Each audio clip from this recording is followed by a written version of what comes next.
നമസ്കാരം. ഈ വർഷത്തെ ഉത്സവത്തിന്റെ രണ്ടാമത്തെ ദിവസമായി ഇന്നു മുതൽ കഞ്ഞിയും പുഴുക്കും വിതരണമാണ്. അപ്പൊ അതിനെ കഞ്ഞിയുടെ സ്പൂണായിട്ട് പ്ലാവിലെ കുത്തിയിട്ടാണ് നമ്മൾ കഴിക്കാറുള്ളത്. അതിന്റെ വിശേഷങ്ങള് രഘുവേട്ടൻ പറഞ്ഞുതരും. രഘുവേട്ടാ നമസ്കാരം. നമസ്കാരം. 2026 ഉത്സവത്തിന്റെ രണ്ടാം ദിവസമായ ഇന്ന് പ്രധാനമായി പറയാനുള്ളത് ഞായറാഴ്ച ദിവസമാണ്. ഏറ്റവും കൂടുതൽ തിരക്ക് ഗുരുവായൂർ അനുഭവപ്പെടുന്ന ഒരു ദിവസം എന്ന് പറയുന്നത് ഞായറാഴ്ചകളിലാണ്. സ്വാഭാവികമായിട്ട് അതിനുപരി ഉത്സവം കൂടിയാണ്.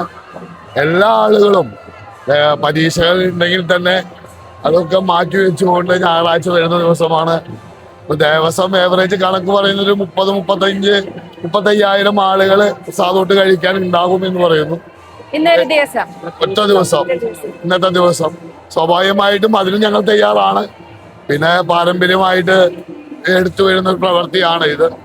സ്വാഭാവികമായിട്ട് അച്ചാച്ചൻ, അത് കഴിഞ്ഞ് അച്ഛൻ, അത് കഴിഞ്ഞിപ്പോ എൻ്റെ താവഴിയിലേക്ക് വന്നിരിക്കുകയാണ്. മാത്രല്ല നമ്മള് കൊണ്ടുവരാനുള്ള ഒരുപാട് ബുദ്ധിമുട്ടുകളുണ്ട്. ഒരുപാട് സ്ഥലങ്ങളിൽ നിന്ന് നമ്മൾ കളക്ട് ചെയ്ത് കൊണ്ടുവരുന്നു.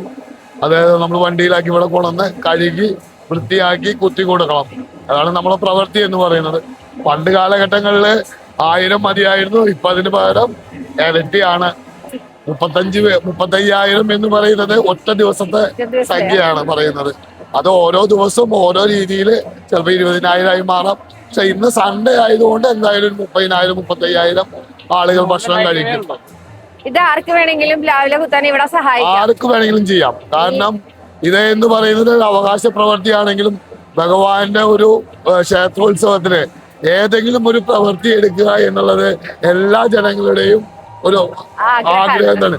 അത് ആ ആഗ്രഹം എന്താണെന്ന് വെച്ച് കഴിഞ്ഞാൽ ഏതെങ്കിലും ഒരു പ്രവൃത്തി എടുത്താൽ ഭഗവാന്റെ എല്ലാ കടാക്ഷങ്ങളും അവരിലേക്ക് ഉണ്ടാവും എന്നുള്ള വലിയൊരു സന്ദേശം കൂടി ഉണ്ടായത്. അതേമാതിരി തന്നെ ഞാൻ പല പ്രാവശ്യം ഞാൻ പറഞ്ഞിട്ടൊരു വാചകമാണ്, 10 പ്ലാവിലെ കുത്തിക്കഴിഞ്ഞാൽ ഒരു പുഷ്പാഞ്ജലിക്ക് തുല്യം. അങ്ങനെയാണ്. കാരണം എല്ലാ ആളുകളും അതാണ് ഉദ്ദേശിക്കുന്നത്, ഭഗവാനിലേക്ക് അർപ്പിക്കുകയാണ്. അർപ്പണ മനോഭാവത്തോടു കൂടി ചെയ്യുന്ന ഒരു പ്രവൃത്തിയാണ് ഞങ്ങളേതായ ഈ പ്രവൃത്തികൾ. അത് യാതൊരു തെറ്റുമില്ല.